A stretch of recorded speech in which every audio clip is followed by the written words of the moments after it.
I'm Ximena Hayes, an attending physician in the andrology department at Apex Medical Center. Today I'm covering for a senior doctor and meet a very special man.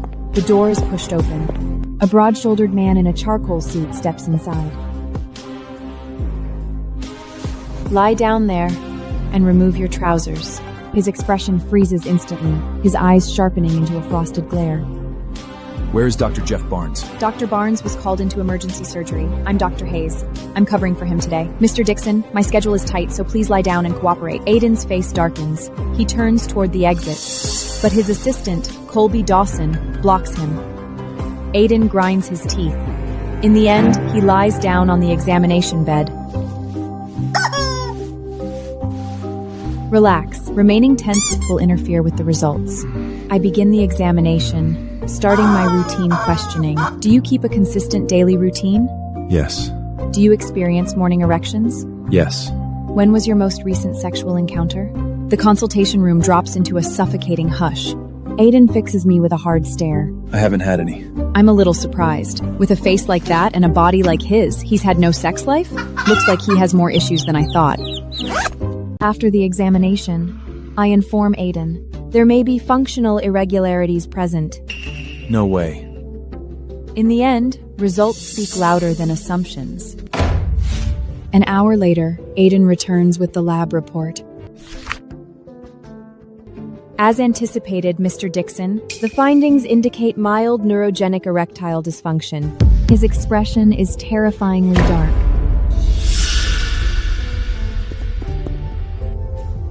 The good news is that it's been identified early and remains mild. Dr. Barnes will supervise your follow-up care personally. No. You will handle my treatment. Mr. Dixon, my responsibility is done. Dixon Group happens to be the largest shareholder of Apex Medical Center. Assigning you to oversee my care, or ensuring you're unemployed by tomorrow, either option takes one phone call from me. If you want assistance, you should learn how to ask properly. Your terms. What do you want in exchange for treating me and keeping this buried for good? I move back to my chair at once, slipping neatly into the posture of a negotiator. First, my time is extraordinarily precious. My charges won't be modest. Second, safeguarding your privacy calls for further compensation. Spare me the build-up. My research team is currently underfunded. We're short by roughly 80 million. Dr. Hayes, you've got some audacity. Ayden stares at me for a long time.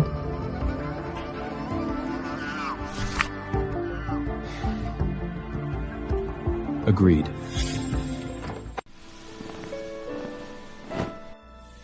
I hum as I walk out of the hospital. 80 million in research funding, solved in the most unbelievable way.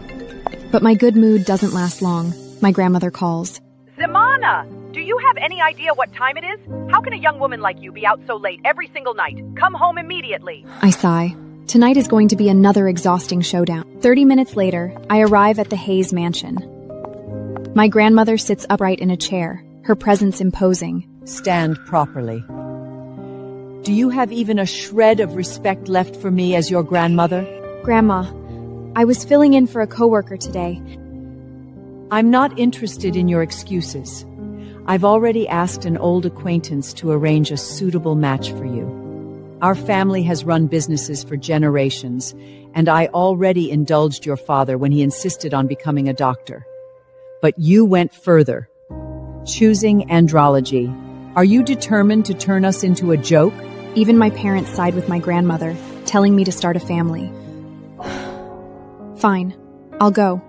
But whether anything comes of it is up to fate. Very well. Remember your words. I turn and hurry back to my room. It's just a blind date. It's not like they're sending me to my death. On Sunday, I show up at the most exclusive club in O'Sabury for the blind date. I've dressed up in an exaggerated way, wearing cheap perfume. 2 stone-faced men in black suits guard the entrance. Quite a display. The door swings open from the inside. A poised, middle-aged woman ushers me inside. A large group of people crowd around a massive circular table. Seated at the center is my grandmother and my parents. On their right sits a refined, middle-aged couple. And on their left, someone all too familiar. Someone who makes me instinctively want to bolt. Ayden! What on earth is he doing here? When he takes in what I'm wearing, a flash of surprise crosses his face, before sinking into unmistakable contempt. Ximena, why are you just standing there? Come over and say hello to Mr. and Mrs. Dixon. I inhale slowly, forcing a smile to my lips. At this point, I have no choice but to steady myself and go along with the charade. Good morning, Mr. Dixon, Mrs. Dixon. This gentleman looks awfully familiar. Haven't we crossed paths somewhere before? Ayden doesn't so much as lift his lashes. Ayden's mother barely manages to keep her smile intact. Ximena has been indulged by us. She's rather spirited and enjoys playing roles from time to time. The elders start making awkward small talk. I keep my head lowered, scrolling on my phone and occasionally giggling at nothing.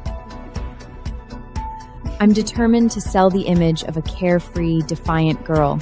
Ayden, what's your impression of our Ximena? Are you satisfied with her? Every gaze immediately snaps to Ayden. I wait for him to reject me. After all, I just extorted $80 million from him.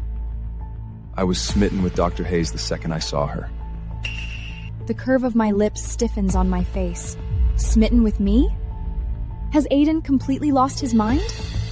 This scheming, vindictive man, he's doing this on purpose. I'm extremely pleased with Dr. Hayes. I hope we can marry soon. His statement detonates like an explosive right in the middle of the room. Everyone is rendered mute with shock. My grandmother's face glows with delight. I know that if I reject this match on the spot, she will ensure I never work as a doctor again. A reckless thought sparks in my head. I'm still responsible for managing his condition. Why not play along for now and placate both families? Very well. I also believe Mr. Dixon and I are quite well matched. Ayden's father immediately suggests we register the marriage soon. My grandmother is delighted. My entire future is decided in a handful of sentences. 3 days later, on a bright, sunlit morning, Ayden and I register our marriage.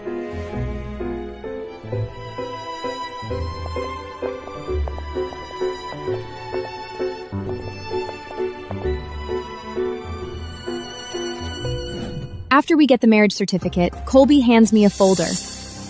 This contains the prenuptial agreement prepared by Mr. Dixon, along with an additional set of clauses. I open it. The prenuptial agreement is normal, but the additional clauses are all targeted at me. Every single one skewed against me. Additional contract.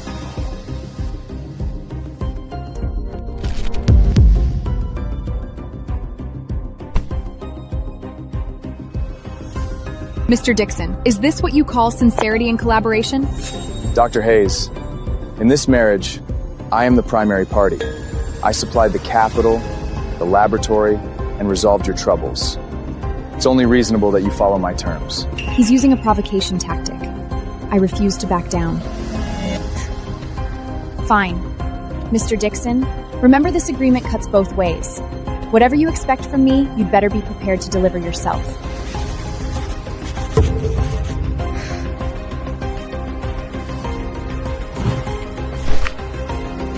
I sign my name and walk away.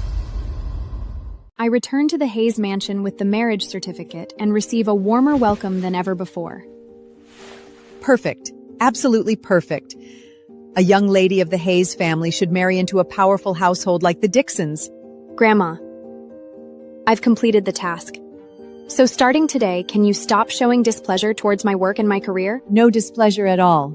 As long as you conduct yourself properly as Mrs. Dixon, you can do whatever you like. The next day, I return to the hospital in high spirits. Feeling good, I decide to add another 100 appointments. An hour later, a massive queue forms outside the andrology department, stretching down the corridor. I'm completely absorbed in my work. My questions are precise and efficient. Meanwhile, on the top floor of Dixon Group, Colby shows Ayden the photo of the long line at the hospital. Ayden doesn't look up. responding only with an indifferent hum. Mr. Dixon, Mrs. Dixon seems exceptionally busy today. Colby thinks to himself, to tolerate such a job for his wife, the boss must be hopelessly smitten with Mrs. Dixon. His devotion is incredibly deep and touching. In the evening, as I'm about to finish work, I receive a message from an unfamiliar number. Ximena, I'm back in town. Just got off my flight. Can we meet? Claude? He's back. I immediately call him back and invite him to dinner. We agree to meet at Ethereal View, an upscale restaurant operated by Dixon Group. Our conversation drifts from breakthroughs to funny stories. The table fills with warmth and laughter. Suddenly, the friendly mood is pierced by a cold stare. Across the room, a familiar face makes my words come to an abrupt stop. Ayden sits alone at a nearby table, lazily holding a glass of red wine, radiating a quiet warning. What is he doing here? I suddenly recall that Ethereal View is owned by the Dixon Group. As the head of the company, it makes sense for him to drop by. Still, of all moments, he shows up while I'm having dinner with Claude.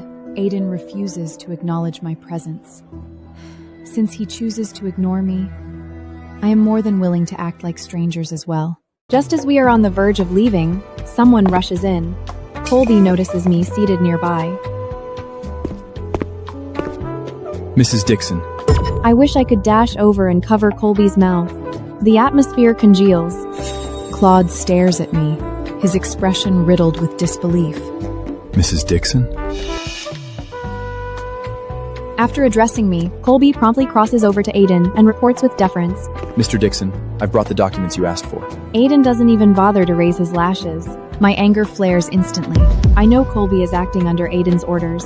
That scheming, vindictive man. Claude's gaze bounces between me and Ayden several times. He recognizes the tycoon at once. Ximena, that gentleman over here, he... At this point, feigning ignorance is no longer possible. I force a smile. Claude, this is Mr. Ayden Dixon, the CEO of Dixon Group. I intentionally sidestep any mention of my connection to Ayden, but Ayden has no intention of indulging me. He rises, straightening the collar of his suit as he strides toward me. He casually holds my shoulders. It's late. I should be taking my wife home. Ayden is sealing my role as his wife before Claude. I murmur a warning. Ayden, don't go too far. Mrs. Dixon, remember what we agreed on. I grind my teeth in anger. Claude, this is my husband, Ayden Dixon. Claude's disappointment is impossible to conceal. He forces a smile and walks away. What was meant to be a warm reunion has been completely spoiled by Ayden's interference. I prepare to leave on my own. Ayden catches my wrist. Where do you think you're going? Home. I'll drive you. He hauls me into the car. My restrained fury bursts loose. Ayden! What do you actually want? Do you really think you own me just because you have leverage? Believe me, I won't hesitate to reveal everything you're hiding. I clamp my hands around his neck, but he shows no reaction at all. He watches me calmly. I understand I have crossed a line. In this battle with Ayden, I have lost my composure for the first time. Is that man someone from your past, Dr. Hayes? That's none of your concern. He's an old friend from med school, someone I hold in high regard. Our agreement does not extend to my friendships or my personal life. His expression finally shifts. He coldly tells the driver to go. Neither of us speaks again for the entire ride. The next evening is the Dixon family dinner. Ayden comes to pick me up.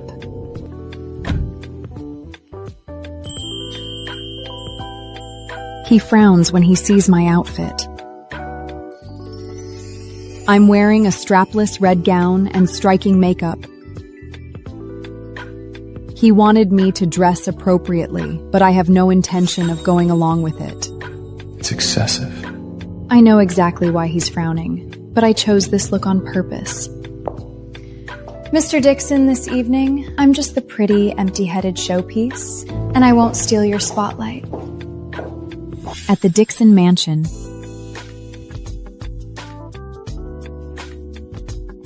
I see Cassie Robinson, Ayden's childhood friend.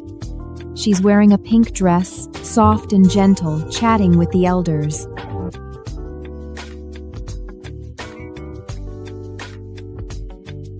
She looks at me with contempt and envy.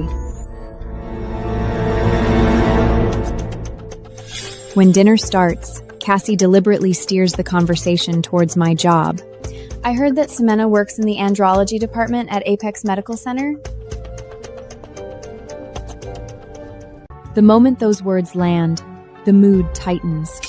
A few of the younger ones fail to hold back their quiet laughter. A woman in that line of work, to them, is laughable. Contrary to expectations, I neither lash out nor shrink away. Instead, I curve my lips into a faint, awkward smile. It wasn't my first choice, but my parents said this field offers stable prospects. I cast a timid glance toward Ayden, but he calmly continues slicing his steak, not sparing me a look. That infuriating man. Is he truly going to abandon me to face this alone? Suddenly, Hugh brings his cutlery against the plate. The sharp clang freezes the entire room. Hugh's piercing gaze sweeps across the table before stopping on Cassie. What's so disgraceful about being an andrology doctor? Healing the sick, saving lives? What part of that deserves ridicule? Cassie's face flushes crimson. Who do you think you are to pass judgment? Hugh is defending me. He then turns his attention to Ayden, reproaching him for letting people trample over me. Just then, an elderly man named Kevin Dixon, seated beside Hugh, suddenly goes ashen, clutching at his chest. He slips from his chair. The room erupts into chaos. Casey stumbles backward in fear. I immediately rush forward. Everyone move back! Lay him down flat on the floor. I crouch down to examine Kevin. Acute myocardial infarction with ventricular fibrillation. The ambulance is 10 minutes away. That's far too long. I take a deep breath, clench my fist, and bring it down on his chest with full force.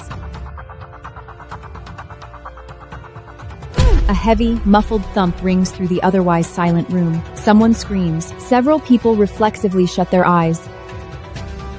What do you think you're doing? Have you lost your mind? He's already like this, and you're still laying hands on him? I completely ignore the noise around me. In the very next second, something unbelievable happens. Kevin's violently convulsing body gives a sharp jolt, and then slowly goes still. His frantic gasps even out, and a hint of color gradually returns to his once purple lips. The room plunges into absolute silence. Every single person stares at me in disbelief. The Dixon family's medical team bursts in. The chief physician freezes when he sees Kevin lying there, breathing evenly. He immediately begins examining Kevin. The longer he checks, the more baffled he becomes. A normal rhythm? The fictration is gone? This is impossible. Without a defibrillator? His eyes land on a faint reddish mark on Kevin's chest. He snaps his head up toward the room. Who treated the patient just now? Who intervened without any medical equipment? Cassie's eyes light up. She hurries forward first, pointing at me. It was Ximena. We were all terrified, but she suddenly rushed over and slammed her fist into Kevin's chest. Dr. Gomez, he'll be all right, won't he? In an instant, tension grips the room. Countless complicated looks shift towards Ayden. I couldn't care less about the ridiculous accusations from that foolish woman, Casey. I help Kevin up and seat him in the chair. The doctor fixes me with a doubtful stare. That strike just now, was that your doing? Yes, I did it. Your brother pulled through! It was this young lady who saved him! Cassie's face goes rigid. Mr. Kevin Dixon was experiencing a sudden heart attack, complicated by ventricular fibrillation. His heart had already ceased beating. What she performed was the most drastic emergency measure there is, a precordial strike. Without this young lady's swift and flawless intervention, by the time we arrived, he would not have survived. Every stare swings back to me. Only then do they understand that the woman they dismissed as merely a pretty face is unmistakably someone with competence.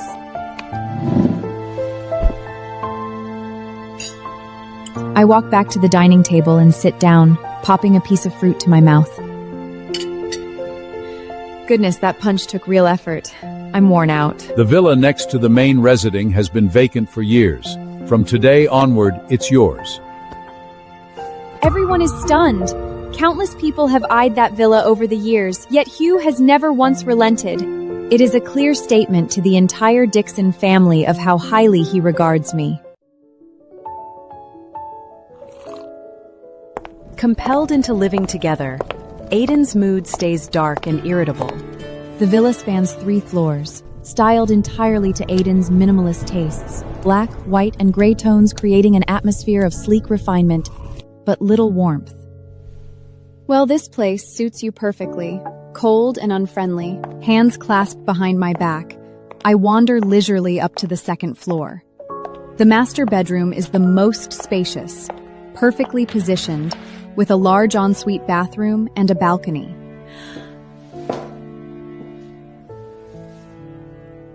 I'm taking this one.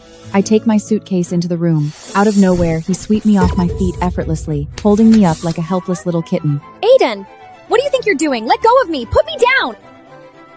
Ayden shows no emotion as he hauls me straight to the other bedroom, flinging both me and my suitcase inside. Until this property is officially signed over to you, it remains Dixon property. Learn who holds authority here and who does not.